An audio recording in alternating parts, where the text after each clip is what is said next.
El dios embaucador, el embustero, el charlatán, es sin duda una de las figuras más debatidas en la mitología nórdica y, aunque parece ser una deidad intrigante y falaz, que no tiene lealtades reales, los estudiosos aún exploran cuál pudo haber sido su propósito en las antiguas historias.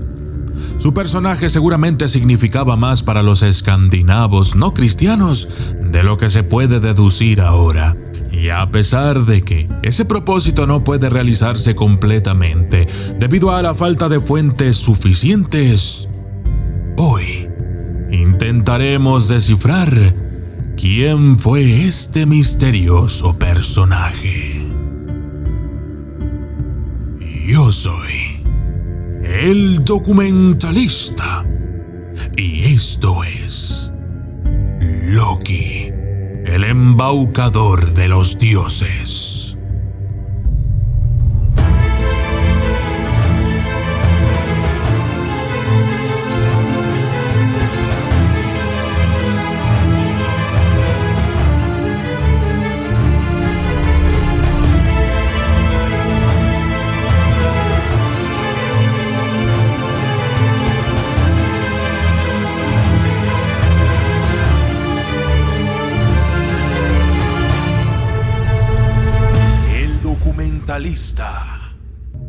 ¿Quién era Loki? Durante mucho tiempo, Loki, el mentiroso de la mitología nórdica, ha sido demonizado como una figura del mal. Muchas mitologías hablan de seres que no son buenos ni malos, entidades de neutralidad o figuras mitológicas destinadas a mantener el equilibrio del universo. Loki podría ser exactamente una de esas entidades. Según el Gylfaginning de la prosa Edda, Loki era el hijo de Faurbeti, un Jotun, un gigante, y Leimi, una diosa menos conocida. Su herencia Jotun ayuda a explicar la complejidad de su carácter, ya que los Jotun fueron una vez a la guerra contra los Aesir, los dioses de Asgard, y son considerados de muchas maneras como sus enemigos. Loki, como hijo de un gigante y de una diosa, se encuentra entre las dos facciones en guerra, un rasgo que plaga su carácter en toda su mitología. Se casa con la diosa menor Sigyn, pero tiene muchos otros asuntos. El más notable fue con la gigante Angrboda, por la que da a luz a Heg, la reina de Niflheim. Fenrir, el lobo de gran tamaño que está destinado a matar a Odín en el Ragnarok. Y Jormungandr, la serpiente mundial desterrada a los mares. El dios Loki también, curiosamente, es la madre del gran corcel de 8 patas de Odín, Sleipnir, ya que Loki se apareó con un poderoso semental macho mientras se disfrazaba de yegua. Como su parentesco y su progenie están fuera del estado normal de las cosas, incluso en el mundo divino, los eruditos creen que debe haber sido pertinente su conexión con tantas figuras oscuras y poderosas del panteón nórdico. La compleja relación entre Loki y su hermano Thor. La relación de Loki con los otros dioses es lo que causa la mayor preocupación y confusión en la erudición moderna. No se le muestra como un dios completamente malvado, aunque parece que le gusta mucho engañar o insultar a los Aesir. Uno de los ejemplos más notables es su fluctuante relación con su hermano Thor, como se registra en 2 diferentes poemas, ambos del Codex Regius, que alberga el Edda poético. El Lokasena cuenta que cuando Thor llega a la gran sala del dios del mar Aegir, se molesta por Loki y sus payasadas. 3 veces Thor amenaza con silenciar a Loki con su martillo Mjolnir, y 3 veces Loki procede a insultarlo a él y a Odín. Al final del cuento, Loki huye de la escena, escondiéndose, solo para ser encontrado, capturado y atado a la roca donde permanecerá hasta el Ragnarok. El poema Brimsmiga, en contraste, detalla a Thor y Loki en términos más amigables, ya que es Loki a quien Thor acude en busca de ayuda cuando Mjolnir, el poderoso martillo, desaparece. Loki es la primera persona a la que Thor busca, y juntos trabajan para descubrir qué dios o criatura mágica ha robado el arma. Loki se esfuerza por viajar a Jotunheimr, el hogar de los gigantes, para preguntarle al Jotun Frimr lo que sabe, solo para descubrir que el mismo Frimr se ha llevado al Mjolnir y solo lo devolverá si Freya acepta casarse con él.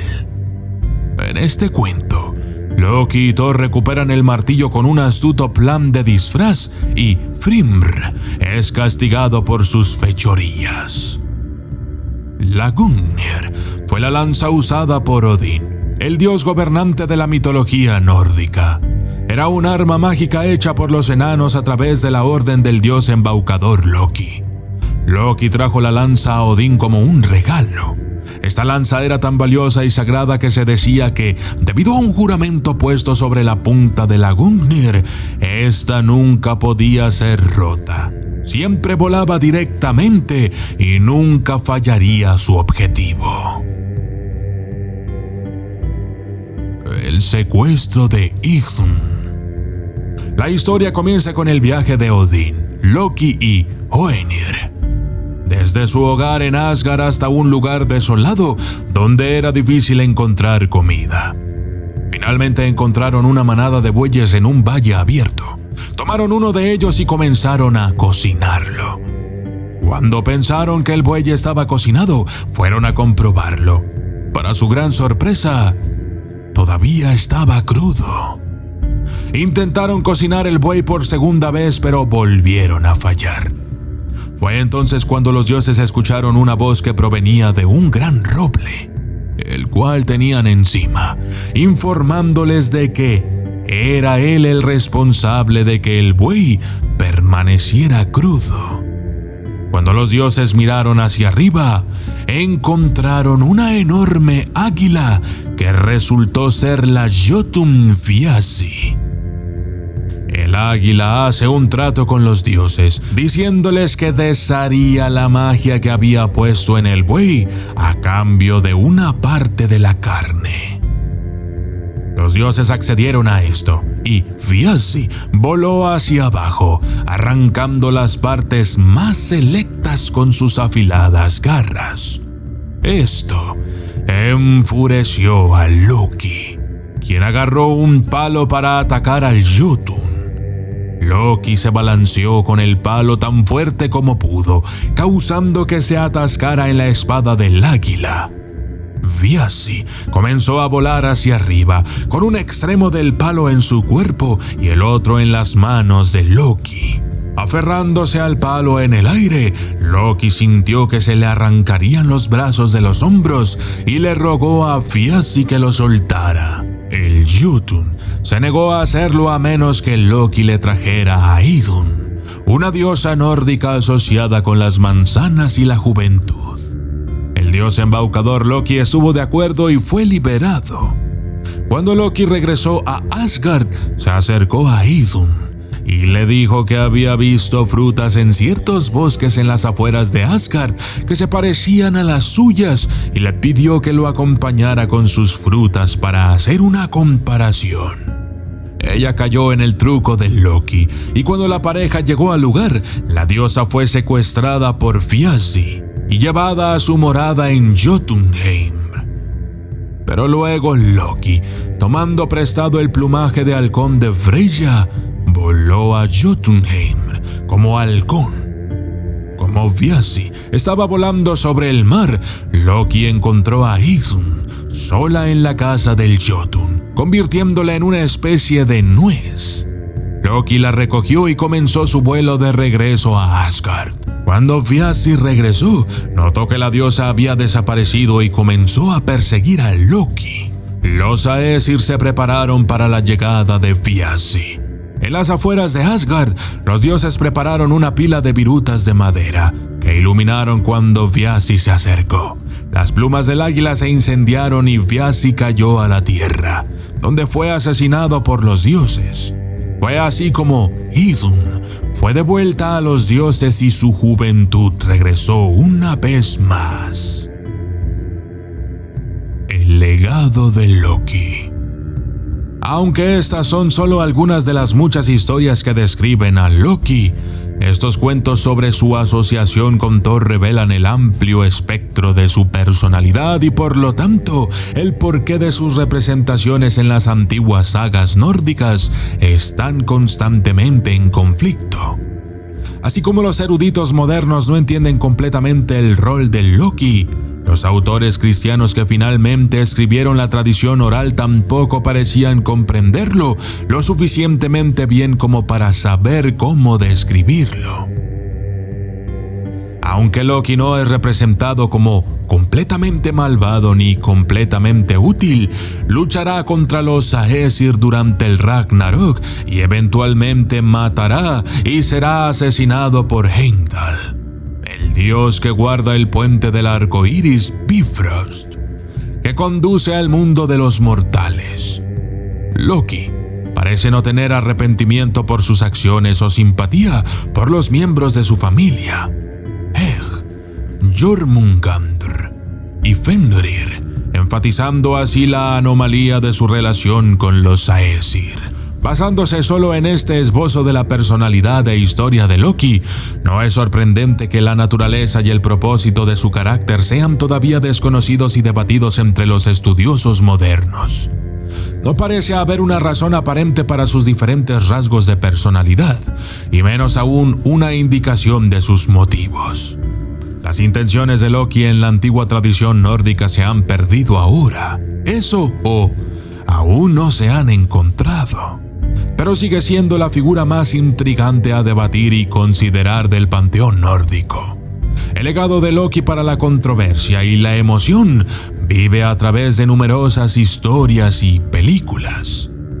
En la mitología nórdica, Loki hace tanto el bien como el mal. El embaucador nórdico está fuera del sistema. Más allá de él, Loki ayuda a construir el gran palacio de los dioses. Él entonces se las arregla para obtener grandes herramientas para los Aesir, como el martillo de Thor, Mjolnir, el anillo Draupnir, la lanza de Odín Gungnir, el nuevo cabello dorado de Sif, que resultó ser aún más hermoso que el original, el arma mágica Laevatein, el fabuloso barco Skidbladnir o el jabalí Gullingbuxtir. Loki incluso le da a Odín el Sleipnir, el corcel más grande de los 9 mundos. Yo soy el documentalista y esto fue Loki, el embaucador de los dioses.